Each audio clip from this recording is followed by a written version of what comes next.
Hello students, we have discussed traditional comparative politics in the last class. Today we are going to discuss modern comparative politics. परंपरागत दृष्टिकोण आधुनिक युग में असंतोषजनक सिद्ध हुआ, अतः तुलनात्मक राजनीति के क्षेत्र में विभिन्न विश्लेषणों और अध्ययनों की आवश्यकता होने लगी तथा नवीन पद्धतियों और दृष्टिकोणों की खोज शुरू हो गई। जीन ब्लॉन्डेल के शब्दों में राजनीतिक वैज्ञानिकों का एक ऐसा मानदंड ज्ञात करना था जिसके आधार पर शासकीय व्यवस्थाओं को अलग अलग आंका जा सके और इसके बाद उनकी परस्पर तुलना की जा सके, किंतु ऐसे मानदंड के लिए दो प्रतिबंधों की पूर्ति करना आवश्यक था। पहला तो ये था कि वे पूर्णतः संक्षिप्त होना चाहिए। अगर ऐसा नहीं होगा तो तुलनात्मक अध्ययन जो है वो अस्पष्ट हो जाएगा। दूसरा, यह आदर्शों से पूर्णतः स्वतंत्र होना चाहिए, क्योंकि इनके अभाव में ये मानदंड केवल इन आदर्शों से प्रभावित व्यवस्थाओं के लिए अर्थपूर्ण रहेगा। तो मेजर टेंडेंसीज इन कंपैरेटिव पॉलिटिक्स, आधुनिक तुलनात्मक राजनीति की मुख्य प्रवृत्तियां कौन कौन सी हैं। सबसे पहले हम डिस्कस करेंगे कि इसमें अधिक व्यापक विषय क्षेत्र की खोज होने लगी। आधुनिक तुलनात्मक राजनीति में अधिक व्यापक विषय क्षेत्र की खोज तुलनात्मक राजनीति को संकीर्णता के दायरे से निकालना था। बदलती हुई परिस्थितियों में लोकतांत्रिक व्यवस्थाओं के अध्ययन तक तुलनात्मक राजनीति को सीमित करने का अर्थ चारों तरफ हो रही क्रांतिकारी राजनीतिक उथल पुथल से आंखें बंद करना था। सेकंड, इसमें आवश्यकता थी यथार्थवाद की खोज। बदलती हुई राजनीतिक परिस्थितियों का एक परिणाम यथार्थवाद की खोज था। रियलिटी जिसको हम कहते हैं, यह औपचारिकता से दूर थी। अब औपचारिक राजनीतिक संस्थाओं के अधीन के साथ राजनीतिक प्रक्रियाओं, राजनीतिक दलों, दबाव तथा हित समूह, चुनाव प्रणाली, राजनीतिक संचार, राजनीतिक समाजीकरण तथा अराजनीतिक प्रभावों का भी इसमें अध्ययन करना था। परिशुद्धता की खोज, यह प्रवृत्ति वैज्ञानिक तथा तकनीकी ढंग से सामान्य वितरण या प्रयास के कारण राजनीतिक अध्ययनों में आने लगी। निश्चित निष्कर्ष की आवश्यकता को देखते हुए परिशुद्धता की खोज अनिवार्य बन गई। नेक्स्ट, इसमें बौद्धिक अनुक्रम की खोज, अधिक व्यापक विषय क्षेत्र यथार्थवाद और परिशुद्धता की प्रवृत्तियों के कारण नई अवधारणाओं या विचार बंधों की इसमें आवश्यकता होने लगी।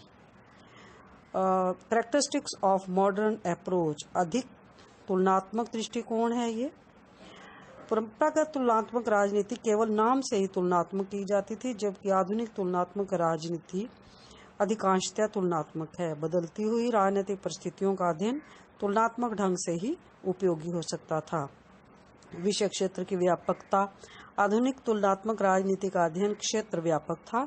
इसमें औपचारिक राजनीतिक संस्थाओं के अतिरिक्त राजनीतिक प्रक्रियाओं, राजनीतिक व्यवहारों व राजनीति को प्रभावित करने वाले अराजनीतिक तत्वों को भी अध्ययन करना था। थर्ड, इसमें आएगा वैज्ञानिक अथवा व्यवस्थित अध्ययन। आधुनिक दृष्टिकोण की महत्वपूर्ण विशेषता, इसमें वैज्ञानिक तथा व्यवस्थित अध्ययन को अपनाया जाता है, क्योंकि इसमें कार्यकरण और क्रिया प्रतिक्रिया का संबंध स्थापित करने की कोशिश की जाती है। सामाजिक संदर्भ, अभिमुख अध्ययन। नेक्स्ट, इसमें आधुनिक दृष्टिकोण के विद्वानों का मत है कि राजनीतिक प्रक्रियाओं और सामाजिक शक्तियों की अंतर्क्रियाओं में घनिष्ठ संबंध है, अतः तुलनात्मक अध्ययन सामाजिक अंतर्क्रियाओं के संदर्भ में राजनीतिक प्रक्रियाओं के अध्ययन के आधार पर किया जाना चाहिए। नेक्स्ट, विश्लेषणात्मक और व्याख्यात्मक अध्ययन। केवल विवरणों और राजनीतिक संस्थाओं का सही प्रकृति नहीं समझी जा सकती और न ही राजनीतिक समस्याओं का हल किया जा सकता है। इसलिए राजनीतिक समस्या के अध्ययन समाधानात्मक, व्याख्यात्मक, विश्लेषणात्मक ढंग से किया जाना चाहिए। नेक्स्ट, विकासशील समाजों का अध्ययन। आधुनिक तुलनात्मक राजनीति में केवल पश्चिमी देशों का अध्ययन नहीं किया जाता, वरना एशिया, लैटिन अमेरिका तथा अफ्रीका के विकासशील समाजों के अध्ययन की ओर भी ध्यान दिया जाता है। इंटरडिसिप्लिनरी स्टडी, अंतर्विषयक अध्ययन के अनुसार तुलनात्मक राजनीति के अध्ययन में अंतर्विषयक अध्ययन एक क्रांति का सूचक है। मनोविज्ञान, अर्थशास्त्र, समाजशास्त्र विज्ञान और मनोविकृति विज्ञान इत्यादि समाज विज्ञानों और प्राकृतिक विज्ञानों के अध्ययन की पद्धति को अपनाकर इस विषय को भी और आधुनिक तथा वैज्ञानिक रूप देने का प्रयास किया है। मूल्य मुक्त अध्ययन, वैल्यू फ्री स्टडी। परंपरागत विद्वान राजनीतिक संस्थाओं व सरकारों के गुण दोषों के आधार पर तुलनात्मक अध्ययन किया करते थे। वे कुछ मूल्यों के आधार पर किसी भी राजनीतिक संस्था की विवेचना करते थे, परंतु आधुनिक विद्वान राजनीतिक घटनाओं का मूल्यांकन उनके नैतिक गुणों के आधार पर न करके अनुभवात्मक और वैज्ञानिक आधार पर करते हैं। व्यवस्थित दृष्टिकोण, सिस्टेमैटिक अप्रोच, आधुनिक दृष्टिकोण की ये एक बहुत बड़ी विशेषता है। इसमें संविधान के अध्ययन की अपेक्षा राजनीतिक व्यवस्था का अध्ययन अधिक महत्वपूर्ण मान जाता है। पश्चिमी अथवा एंग्लो अमेरिकी व्यवस्था, इस व्यवस्था में उन राजनीतिक व्यवस्थाओं को भी सम्मिलित किया जाता है जिनमें लोगों में राजनीतिक आदर्शों, मान्यताओं, संस्थाओं आदि के आधारों पर सहमति पाई जाती है। इसी में आ जाता है महाद्वीपीय व्यवस्था, पूर्ण औद्योगिक सामाजिक व्यवस्था, सर्वाधिकार व्यवस्था, सैनिक शासन, संरचनात्मक तथा कार्यात्मक दृष्टिकोण, सिद्धांत निर्माण का प्रयास, भूमिकाओं के अध्ययन पर बल, व्यक्तिगत हितों को एकत्र करके सामाजिकता प्रदान करना, राजनीतिक मान्यताओं का सामाजिकरण। तो उसके बाद नेक्स्ट आ जाता है तुलनात्मक राजनीति के आधुनिक दृष्टिकोण की आलोचना किस आधार पर की गई है।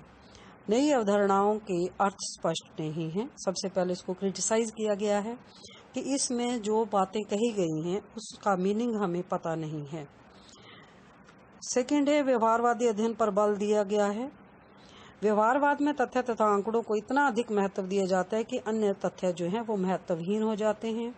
विकासशील राज्यों पर बल, तुलनात्मक राजनीतिक आधुनिक दृष्टिकोण विकासशील देशों का शासन प्रणालियों के अध्ययन पर बल दिया जाता है। तो इस प्रकार से हम ये कह सकते हैं कि परंपरागत दृष्टिकोण एक संकीर्ण दृष्टिकोण है जो केवल यूरोपीय संस्थाओं का अध्ययन करता है, परंतु आधुनिक दृष्टिकोण विस्तृत व व्यापक है जो सभी प्रकार की पश्चिमी तथा गैर पश्चिमी राज्यों, विकसित अविकसित देशों की राजनीतिक व्यवस्थाओं के विश्लेषण तथा वैज्ञानिक अध्ययन को प्रस्तुत करके तुलना हेतु नवीनतम आशा प्रस्तुत करता है। तो इसकी अब इम्पोर्टेंस जो है वो हम बताएंगे आपको कि मॉडर्न कंपैरेटिव पॉलिटिक्स की इम्पोर्टेंस क्या है। राजनीतिक व्यवहारों का तुलनात्मक विश्लेषण छात्र के लिए चुनौती भरा और साथ ही निराशा पैदा करने वाला हो गया है, क्योंकि व्यवहारिक रूप में ये कठिन होता है कि किसी परिकल्पना अथवा सामान्यकरण को इस रूप में प्रमाणित कर सकें जो सभी राजनीतिक प्रणालियों पर लागू हो। परंतु कुछ विद्वानों का मानना है कि सार्वभौमिक रूप में वैधतापूर्ण नियमों की कल्पना नहीं की जा सकती। इन विद्वानों का ये मानना है कि राजनीतिक व्यवहार का आश्चर्यजनक रूप एवं अनिश्चितता सामान्यकरण को लागू नहीं होने देती। इस प्रकार से जब तक हमें यह जानकारी नहीं है कि सामान्य क्या होता है, तब तक ये स्वाभाविक है कि हम यह नहीं बता सकते कि अनोखी घटना कैसे अनोखी हम कह सकते हैं। सारांश रूप में आधुनिक तुलनात्मक राजनीति ने अनोखे एवं सामान्य रूप से सभी प्रकार के राजनीतिक व्यवहारों को समझने का प्रयास किया है। तो ये तो था हमारा मॉडर्न थ्योरी की फीचर्स, क्रिटिसिज्म और इम्पोर्टेंस।